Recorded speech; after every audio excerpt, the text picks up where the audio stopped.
bunch, and now I have to come back and re-record because I didn't actually hit the record button. And so I am doing my reading journal for August. However, I need to do my July wrap-up first. So I'm using Soto Studios stickers. PET stickers is what they are, but they're very thin. They kind of feel washi-ish thin, but and a little textured, not as kind of slick as regular PET tape. Anyway, I'm just matching it to the calendar, so that they go together, coordinate, which is why I've chosen July for gold for July, because July, I chose July because it is July. Gold for July, because that's what my calendar July looks like. And so I'm just going to insert my font categories: books read, pages read, DNF for did not finish, format, physical, ebook, audiobook, or tandem. And tandem for me is a wee bit different. I do either or, not both at the same time. So I'll read a couple of chapters on my ebook, and then I'll listen to a couple of chapters of audio. Or I'll start with a couple chapters of audio and then get impatient because the narration takes too slow, and I don't like to speed it up so they don't sound like people anymore. And so I just get the book and I read it in text form. So here comes one of my first mistakes. So I was thinking about July when I wrote down my format books, and in reality there is only 4 ebooks, no tandem read. Tandem read was happening in August, and because I'm going back in time, my brain was in August and not necessarily in July. So my average rating was 4.0 for the month. And my favorite book was The Raven Scholar, which was great, nice, fun fantasy that isn't romantasy. There's a romance, but it's on the side. It's not the point of the book. My least favorite was Never Let Me Go. I just really kind of didn't connect. And I guess that's kind of, no, it's not the point, because you're supposed to connect with them so that you care about them. So, but I just didn't connect. I don't know if it was the writing style or what, but it's not bad. It's just, it was fine. And the quote was from It's Okay to Forgive Yourself, the quote was from A Parade of Horribles, and it's okay to forgive yourself. Sometimes there are no good choices, and we just do what we have to do. And I think that's really true, so I liked it. Put it in there.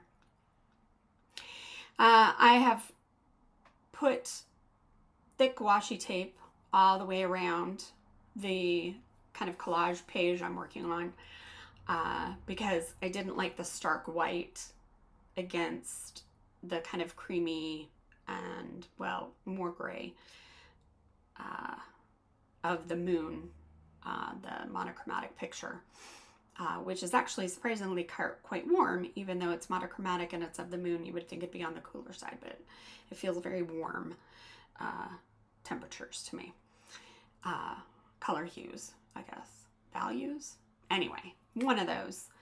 And so I've just used some cheap adhesive and roller adhesive and put it down on the back, because I'd like to save my good adhesive for my good craft projects, i.e. my card making. And then the washi tape was peeling up there on the side, so I just glued it down. So I always like a 2-page spread for my calendar. And if I could draw my calendar as fast as I'm going to draw it in this video, which of course is sped up 4 times, I would be the happiest girl in the world. But no, it takes me forever. Because I want to have my lines in the right position, and I've cut out some of the counting that I do. Like I do my counting by hand, square by square. And I have miscalculated by 1 here. And so I'm going to draw my line, and then I'm going to have a double line, and then I'm going to have to go back and fix it. My name is Jeff. One of these days, I'm going to do one of these things right without a mistake. Today is not that day, but one of these days. I do my squares for my calendar, 5 by 5 squares, little, the little dot squares. And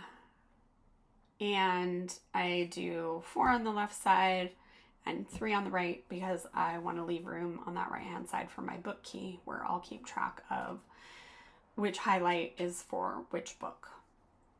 Sorry if there's any noise you can hear in the background. Apparently it's rush hour right outside on Main Street, even though it's only 4:20, and my cat has decided that now is the most appropriate time for wailing, what's going on, what's happening, are you paying attention, is anybody here, what's going on. So if you hear her in the background, that's what's going on. So here I'm fixing my mistake. Like I said, one of these days. Basically, every single month is the same. This one is different because there is an extra week, because the days fall strangely in August. So it's 6 weeks of 7 rows instead of 5.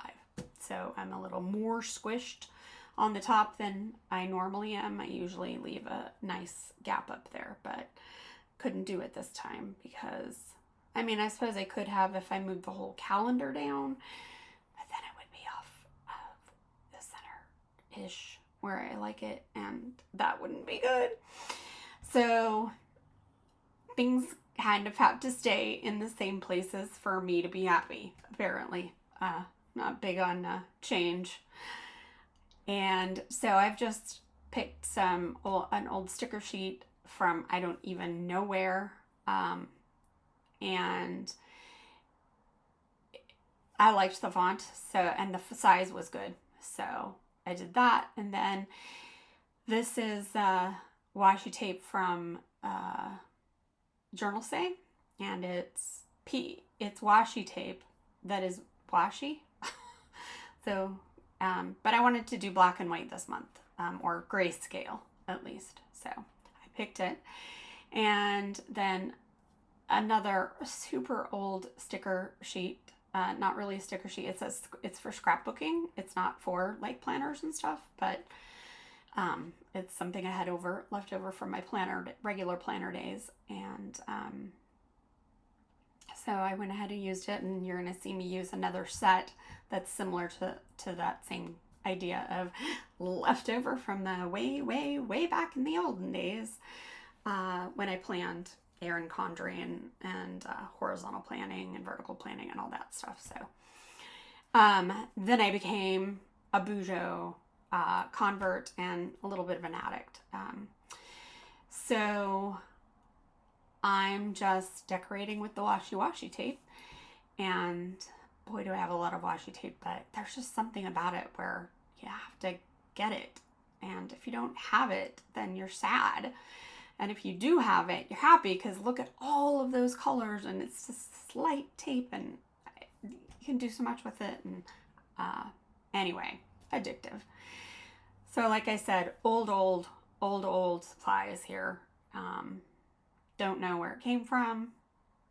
I do know where it's been, but that's about all I know. So I've also found a quote from R.M. Drake that says, "Maybe we feel empty because we leave pieces of ourselves in everything we used to love." And I like that because for me, maybe that correlates a bit with books. When you finish a really good book, you feel like you participated. You feel like you were right there. You feel like you were involved. And when you're done, you kind of leave a piece of you in that book when it's that spectacular of a book. So I thought that quote was kind of appropriate for a reading journal. At least that's the way I feel when I read a just super stellar book. So I'm flipping back to the front now to see what I can fill in for my things that I'm keeping track of. And the only thing I can do right now is stats because I haven't done anything in my fun ones. So I read 2,070 pages. So that's what that line graph was. These bar graphs are for the genres that I've read and for the number of books read. And I'm just adding a new genre here that I didn't have previously, dystopian. I don't know why I didn't have it. Should have had it. And number of books read. I just find the visual graph really satisfying. I don't care much about percentages. Had no DNFs. I had no 5-star reads. Almost. Raven Scholar was almost there, but not quite. Which is why it's in my favorites. And here I am about to make another of my wonderful boo-boos. Maybe next month. There you go. Yeah, maybe next month I'll get it right. We'll see. No telling. Come back and find out. Thanks for joining me. I hope it was interesting, and I'll see you next time.